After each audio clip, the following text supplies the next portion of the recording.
আজ 23শে জানুয়ারি 1897 সালের এই দিনে জন্মগ্রহণ করেছিলেন নেতাজি সুভাষচন্দ্র বোস। গোটা দেশ জুড়ে পালন হচ্ছে আজকে তার জন্মদিন।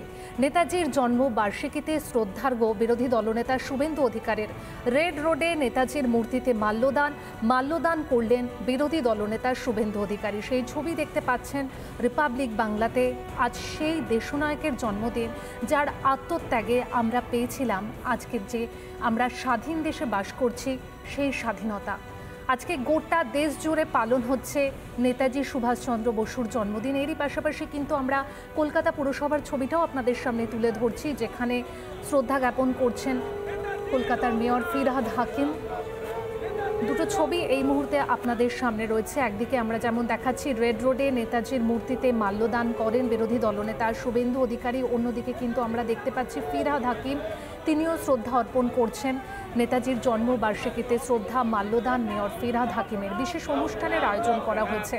আজকে গোটা দেশ জুড়ে বিভিন্ন প্রান্তে বিভিন্ন অনুষ্ঠানের আয়োজন রয়েছে।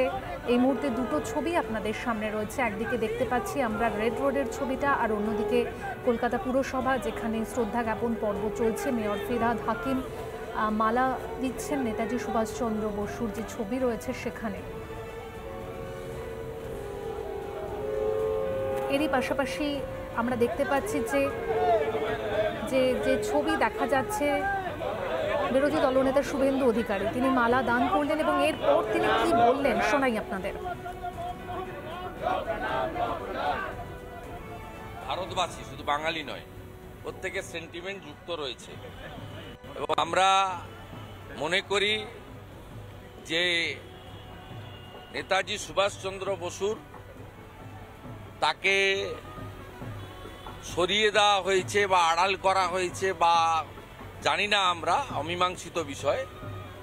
তিনি যদি সশরীরে সম্মুখে থাকতেন, ভারতবর্ষের প্রথম প্রধানমন্ত্রী তিনি হতেন এবং ভারতবর্ষের প্রথম প্রধানমন্ত্রী তিনি হলে অখণ্ড ভারতের স্বপ্ন পূরণ হতো এবং আজকে ভারতবর্ষে যে সামাজিক ব্যাধিগুলো গ্রাস করেছে এটা করতে পারত না যদি নেতাজি সুভাষচন্দ্র বসু ভারতবর্ষের প্রথম প্রধানমন্ত্রী হতেন।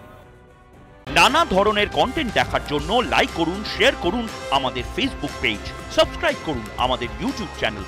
পাশাপাশি অন্যান্য ব্রেকিং নিউজের জন্য অবশ্যই চোখ রাখুন রিপাবলিক বাংলায়।